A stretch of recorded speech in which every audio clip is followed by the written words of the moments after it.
I am John Culver. I'm the Green Carpet Film Chair for the U.S. Green Building Council, North Florida chapter. And tonight we are showing our Chasing Ice film, which is the final film for the 2015 Green Carpet Film Series. And we're here at Corazon Theater in St. Augustine. Okay, and Chasing Ice as an environmental film, what's the basic message, or what is it trying to tell us? The large message for this film is to just document visually the effects that climate change has been having on the environment near and far. This film follows a particular adventurer of sorts as he looks in the Arctic, the Antarctic, and Greenland to show the impacts on the large ice sheets that have remained unchanged for hundreds of thousands of years and now are rapidly changing. Oh wow. And will there be, I know sometimes you guys have a panel discussion. Will you have such today? Mm-hmm. Tonight we have a panelist, Margot Mooring from the North Florida Regional Council and Josh Gellers from the UNF Political Science Center. They're both going to be speakers on how climate change can impact here in Jacksonville, because we don't have icebergs or glaciers necessarily, but there's a lot that we can do to address climate change and have an impact day to day. All right. Thank you very much. Thank you.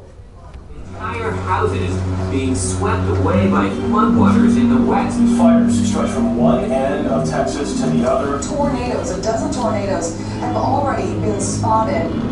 Liberals will say, well, if it's cold, it's global warming. If it's snowing, it's global warming. If it's hot, it's global warming. There's nothing that doesn't prove that it's global warming. The latest estimates for rebuilding from Irene, already $7 billion. Chris Balog. Okay, Mr. Balog, I saw you come in with a group of students. Where are they from? They're all from Flagler College. Okay. Entering freshmen. Oh wow! And any specific class or topic that they study that brought them here? Yeah, they're all in the visual anthropology class, and we're studying documentary film this week. All right. And so why did you bring them here to see Chasing Ice? I think for a few reasons. I mean, one, as a good example of documentary film, I'm interested in the way that the director uses photography in the film as evidence, and lastly, I think just the idea, right, of the film and climate change being a key issue, I think would ring true with the students. Okay. Thank you very much. Yeah.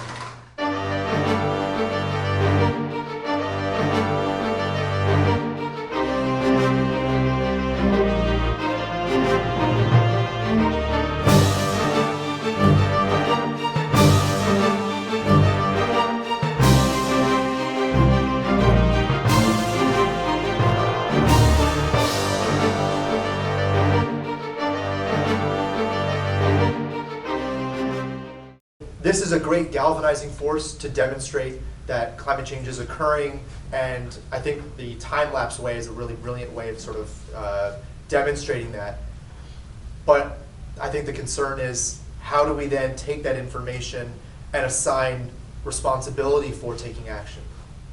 In all the computer models, Florida is like one of the places on the planet that really gets bashed with it. Yeah. And to see that, like he's saying, you can't even say the word.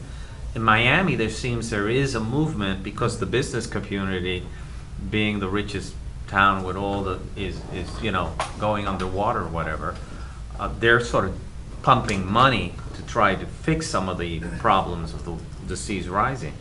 But my fear is that it's by the time everyone wakes up, we'll all be treading water. Yeah. Well, there's just one other aspect, I think, of the philosophy that I kind of observe, and that is doable action. These guys, I think, are pretty realistic about whether they're going to get leadership or help on the state level or the federal level, and they don't see it happening anytime soon. So they're trying to figure out what they can do, what they can control. And they've done it without funding. They're kind of doing what they can. And I think events are going, attitudes and events are changing all the time. Right. And so they're going to end up, I dearly hope, much further along at the end, because other things will be changing at the same time. So hopefully the road will be easier. I sound so naive. I know, but if you get hit by a hurricane like the one that just hit Mexico, that'll change attitudes. Exactly. Yeah. And it's sad that property has to be destroyed and lives lost before someone decides to patch the hole in the road. Yeah.